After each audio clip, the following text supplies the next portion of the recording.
بڑی کتابوں میں لکھا ہوا ایک خاتون جو رسول پاک صلی اللہ علیہ وسلم کے خاندان سے تھیں، وہ بڑی پریشان ہو گئیں، ان کے شوہر کا انتقال ہو گیا، بچوں کو لے کر کے چھوٹی چھوٹی بچیاں تھیں، ایک شہر میں آئیں، شہر میں ایک بہت بڑے رئیس تھے، وہ مسلمان، اس کے گھر آئیں، اس سے کہا کہ میں نے اپنی بچیوں کو مسجد میں ٹھہرایا ہے اور میں رسول پاک صلی اللہ علیہ وسلم کے خاندان سے ہوں، میں حضور کی آل میں سے ہوں، میری کچھ مدد کر دو میری بچیوں کے لیے۔ اس رئیس زادے نے، اس امیر زادے نے کہا اچھا آپ مانگنے کا طریقہ ایسا بھی آ گیا، تم اگر آل رسول ہو تو کوئی ثبوت دے دو، کوئی پروف دے دو، تم حضور کی آل میں سے کہتی ہو، اپنے آپ کو کیا ثبوت ہے تمہارے پاس؟ وہ خاتون وہاں سے چلی گئی، اس کے پاس سے مدد کی کوئی امید نہیں تھی تو چلی گئی۔ اسی وقت وہ شام میں گزر رہی تھی، بھوک کی شدت تھی، ایک ایسے بوڑھے شخص کو دیکھا جس کے ارد گرد بہت سارے لوگ جمع تھے، پوچھا کون ہے؟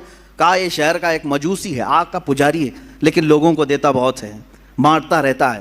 یہ خاتون وہاں گئی اور اس سے کہا، اپنا معاملہ بھی بتایا کہ میں حالات کی ماری ہوئی ہوں، پریشان ہوں، میری بچیاں مسجد میں ہیں اور میرا گھر سب ختم ہو چکا ہے۔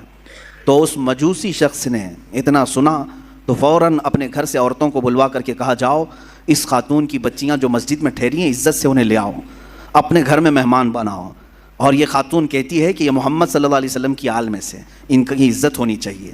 وہ تھا مسلمان نہیں تھا، عزت کیا، گھر میں ٹھہرایا اور خاتون کو اپنے گھر مہمان بنایا، ان کی خاطر تواضع کی۔ اب سنیں، رات ہو گئی، رات کے وقت یہ جو رئیس زادہ تھا، امیر زادہ تھا جو مسلمان تھا، اس نے خواب میں دیکھا قیامت کا منظر قائم ہے، حساب کتاب ہو رہا ہے، اور اسی وقت رسول پاک صلی اللہ علیہ وسلم تشریف لائے ہے۔ تو یہ رئیس زادہ فوراً حضور کی بارگاہ میں حاضر ہوا کہ آقا میری شفاعت فرمائیں۔ حضور پاک صلی اللہ علیہ وسلم نے فرمایا کیوں شفاعت کی جائے؟ کہا کہ آقا میں آپ کا امتی ہوں، آپ کا چاہنے والا ہوں۔ میرے آقا نے فرمایا کیا ثبوت ہے تمہارے پاس؟ میرے امتی ہونے کا کیا ثبوت ہے تمہارے پاس؟ وہاں کیا پیش کرتا؟ پروف پوچھنے والے، دلیلیں پوچھنے والے ہیں۔ حضور پاک صلی اللہ تعالیٰ علیہ وسلم نے جب یہ ارشاد فرمایا تو وہ لاجواب ہوا اور رونے لگا کہ آقا مجھ سے آپ اعراض نہ فرمائیں، مجھ سے آپ ناراض نہ ہوں۔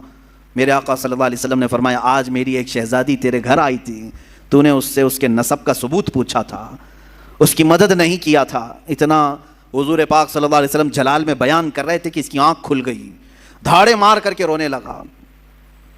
اچھا ایک چیز یہ بھی اس نے دیکھا اسی خواب میں کہ میرے آقا صلی اللہ تعالیٰ علیہ وسلم اسے جنت کی طرف دکھا رہے ہیں، اس مجوسی آدمی کے نام پر جنت میں ایک محل تیار ہے جس کے گھر وہ عورت ٹھہری ہوئی ہے۔